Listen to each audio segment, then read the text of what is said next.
Meron akong poem, pinost ko yun. Pero hindi ko sinabing kinumpos, nilagay ko lang by Vex, by Victor Emmanuel Soto. Babasahin ko po, sana ho magustuhan niyo. Love Taught Us by VECS. We cannot pray when we are dead already. Diba? We cannot repent when we are dead already. We cannot ask forgiveness from others when we are dead already. We cannot give forgiveness to ourselves and to others when we are dead already.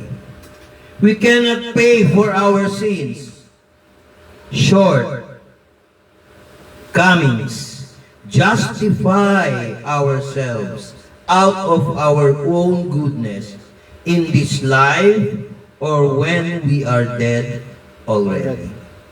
Hindi natin kayang bayaran ang ating mga kasalanan, ang ating kakulangan, pawalang sala ang ating mga sarili, dahil tayo ay mabubuti sa buhay na ito, o kaya kung tayo'y patay na. We cannot boast our good works in exchange for eternal life. Di tayo pwede magyabang ng ating mabubuting gawa kapalit ang buhay na walang hanggan. We cannot participate in praise and worship when we do it by starting it while alive, but not when we are dead already. Our purgatory in this earthly experience, not when we are dead already. Tama ko. Suppose we say, there is no hell, no heaven. Surprisingly, Jesus said, there is hell. Surprisingly, Jesus said, there is heaven. Amen. Sabi niya sa Matthew 25 verse 41, then shall he say unto them on the left hand, depart from me, ye cursed, into everlasting fire, prepared for the devil and his angels. Kung magkagayoy sasabihin naman niya sa mga nasa kaliwa, magsilayo kayo sa akin, kayong mga sinumpa at pasaapoy na walang hanggan, na ihinanda sa dyablo at ang kanyang mga anghel. Hindi ba totoo? Pag nandun ka na, you are dead already. Nag-gets niya? Ako, at least, kung mamatay ako, sigurado ako, langit. Amen. Sabi ni Pablo, sabi ni Jesus eh. Sabi ni Timoteo eh. Ephesians 2:8 and 9. Sa pamamagitan ng pananampalataya at biyaya, kayo'y naligtas hindi sa inyong sarili upang ang tao ay magmalaki. Huwag tayo lalayo sa Bible. Sa Luke chapter 16 verse 25, kahit may narinig kayong balita, may nabuhay muli, minsan hindi nakakakumbinse. Naalala niyo yung kwento ni Jesus Christ tungkol kay Lazarus at saka kay Abraham? Tingnan niyo kung paano sila nagkita. Sabi rito, and in hell he lifted up his eyes, being in torments. He sees Abraham afar off, and Lazarus in his bosom. At sa Hades ay nasa pagdurusa. Ano yun? At itiningnan niya ang kanyang mga mata, at natanaw sa malayo si Abraham at si Lazarus, at sa kanyang sinapupunan. Nakita niyo yung relasyon nila? Pero salamin ko dyan, nandiyan. Sa lalagyan.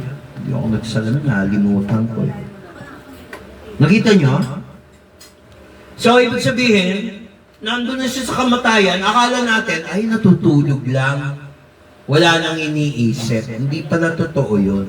Mga kapatid, mga kaibigan nating Katoliko, Iglesia, Pentecostal, Baptist, Adventist, baka nag-church kayo, hindi nyo pa alam. Ang tagal-tagal nyo nag-church. Direct to the point po tayo. Walang paligoy-ligoy. Tingnan nyo, pinrepare pala ang impyerno para sa mga anghel. Ang sample, yung parable of Lazarus, Abraham, and the rich man. Sabi niya gano'n, and he lifted up his eyes, being in torment, and see Abraham afar off. Isipin nyo nga yun. Ano, magpe-pray ba kayo pag nandun na kayo sa impyerno? Nung nag-pray yung mayaman kay Abraham, padala mo si Lazarus sapagkat may 5 akong kapatid para ma-warningan sila, huwag sila mapunta sa lugar ng kapighatian. O ano nangyari? Sinagot ba ni Abraham? Hindi. Kahit lumapit ka, no offense, kay Mary o kay Abraham, walang mangyayari. Dapat sinabi niya yan, nung buhay pa siya, Jesus, have mercy on me. Nasabi ba natin yung kay Lord? Ginagawa ba natin yun? Have mercy. Kahit humingi tayo ng favor para pagpalain,